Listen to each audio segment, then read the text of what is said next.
Hello all, ఈ వీడియోలో 96 minutes movie review అయితే తెలుసుకుందాం. అండర్లైన్ 96 మినిట్స్, ఎందుకంటే 97 మినిట్స్ అని చెప్పేసి వేరే మూవీ కూడా ఉంది.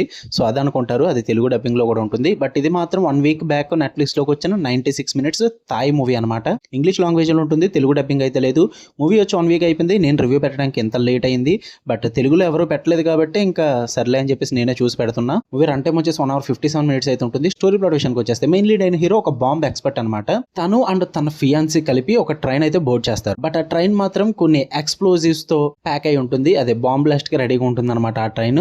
తను బోర్డ్ చేసిన తర్వాత ఏమైంది, అసలు ఆ ట్రైన్ లో బాంబ్ ఎవరు పెట్టారు, మరి హీరో అండ్ హీరోయిన్ ఏం చేశారు, వీటన్ని చుట్టూ నడిచే స్టోరీ 96 మినిట్స్. ఇక ఫుల్ వీడియోలోకి వెళ్ళిపోయింది. వీడియో లైక్ చేయండి, రివ్యూ కూడా చివరి వరకు చూడండి. అండ్ మీరు కనుక ఛానల్ కి కొత్తగా వచ్చి ఛానల్ కాంటెంట్ ఒకసారి చెక్ చేయండి, నచ్చితే సబ్స్క్రైబ్ చేసుకోండి. ఈ మూవీ విషయానికి వచ్చేస్తే ఫస్ట్ ఆఫ్ ఆల్ నాకైతే యావరేజ్ వాచ్ భయ్యా. ప్రెజెంటేషన్ వైజ్ అయితే చాలా బాగా అనిపించింది, వాళ్ళకున్న ఐడియాస్ అయితే బాగున్నాయి. బట్ ఎగ్జిక్యూషన్ చాలా బ్యాడ్ గా ఉంది, అసలు వర్కౌట్ అవ్వలేదు. అందువల్ల యావరేజ్ వాచ్ అంటున్నా. ఒకసారి ట్రై చేయండి, మీకు వర్కౌట్ అవుతే కనుక ఫుల్ గా చూడండి. పాజిటివ్స్ విషయానికి వచ్చేస్తే ఫస్ట్ ఆఫ్ ఆల్ ఎగ్జిక్యూషన్ కొన్ని చోట్ల చాలా బాగా అనిపించింది భయ్యా. మెయిన్ గా ఒక పార్ట్ మాత్రమే, ఆ బాంబ్ ని ప్లాన్ చేసిన విధానం, ఆ బాంబ్ బ్లాస్టర్ ఎవరైతే ఉన్నారో, అంటే ఆ బాంబ్స్ పెట్టే వాళ్ళు ఎవరైతే ఉన్నారో దాన్ని డిటోనేషన్ అన్నది చాలా డిఫరెంట్ గా ప్లాన్ చేసుకుంటారు. అది నాకు చాలా ఇంట్రెస్టింగ్ అనిపించింది. సూపర్ కాన్సెప్ట్ కదా అన్న ఫీల్ అయితే వచ్చింది నాకు. అది ఆ ఐడియా కూడా చాలా బాగుంది. మూవీ పేసింగ్ ఏదైతే ఉందో అదంతా కూడా చాలా రేసీగా ఉంటుంది అనమాట. స్టార్ట్ టు ఎండ్ మొత్తం మూవీ అంతా కూడా రేసింగ్ అని ఉంటుంది. పైగా వాళ్ళకి ఇచ్చిన రన్ టైంలో ఎక్కడ కూడా అనవసరం సోది అయితే ఉండదు, డైరెక్ట్ స్టోరీలోకి తీసుకెళ్లిపోతారు మీకు.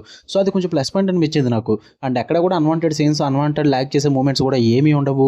అండ్ క్లైమాక్స్ కూడా నాకు బాగా అనిపించింది, అంటే బాగా క్లోజర్ ఇచ్చారు, అది కూడా బాగా వర్కౌట్ అయింది. ఏం వర్కౌట్ అవ్వలేదు అంటే కనుక ఫస్ట్ ఆఫ్ ఆల్ మూవీలోకి తీసుకెళ్లిన విధానం అసలు క్లారిటీగా ఉండదు అనమాట. ఫస్ట్ 1 hour ఏం జరుగుతుందో అసలు అర్థం కాదు, లిటరల్లీ అర్థం కాదు. ఏదేదో జరుగుతూ ఉంటుంది భయ్య, ఒక క్లియర్ కట్ వ్యూ అయితే ఇవ్వరనమాట మీకు స్టోరీ మీద. చాలా కన్ఫ్యూజన్ అండ్ కేవోస్ గా ఉంటుంది మొత్తం అంతా కూడా. అది సరిగ్గా డీల్ చేయలేదు అనిపించింది. బట్ 1 hour అయిన తర్వాత ఒక క్లారిటీ వస్తుంది, కానీ బట్ మీకు అర్థమైపోద్ది నెక్స్ట్ ఏం జరగబోతుంది ఏంటని చెప్పేసి మీకు అర్థమైపోద్ది అనమాట. అక్కడి నుంచి ప్రెడిక్టబుల్ అయిపోయింది మూవీ. అది నాకు వర్కౌట్ అవ్వలేదు. అండ్ క్లైమాక్స్ వెళ్ళి కొద్ది క్లైమాక్స్ డీల్ చేసిన విధానం, రివీలేషన్ ఇదంతా బాగున్నప్పటికీ కూడా ఇది ఒక రొటీన్ రివెంజ్ డ్రామాలోకి వెళ్ళిపోవడం అన్నది నాకు అసలు వర్కౌట్ అవ్వలేదు.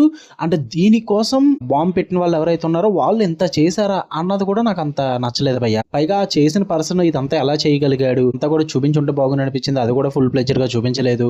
ఇలా ఒకటి కాదు రెండు కాదు చాలా లూప్ హోల్స్ ఉన్నాయి మూవీలో. ఇంకా గవర్నమెంట్ ఏం చేస్తుందో చూపించారు, అసలు బయట జనాలు ఎలా రియాక్ట్ అవుతున్నారో చూపించారు. అసలు ఏం పట్టించుకో, జస్ట్ ట్రైన్ లో ఏం జరుగుతుందో చూపిస్తారు అంతే. ఇలా చెప్పుకుంటే చాలా లూప్ హోల్స్ ఉన్నాయి మూవీలో. సో అవన్నీ పట్టించుకోము మేము. జస్ట్ ఒక రేసి స్క్రీన్ ప్లే తో సదాగా టైం పాస్ మూవీ కావాలనుకుంటే గివ్ ఇట్ ఏ ట్రై, మీకు వర్కౌట్ అవుతుంది. బట్ ఎక్స్పెక్టేషన్స్ తగ్గించుకోండి, అంత సూపర్ గా అయితే ఏం లేదు.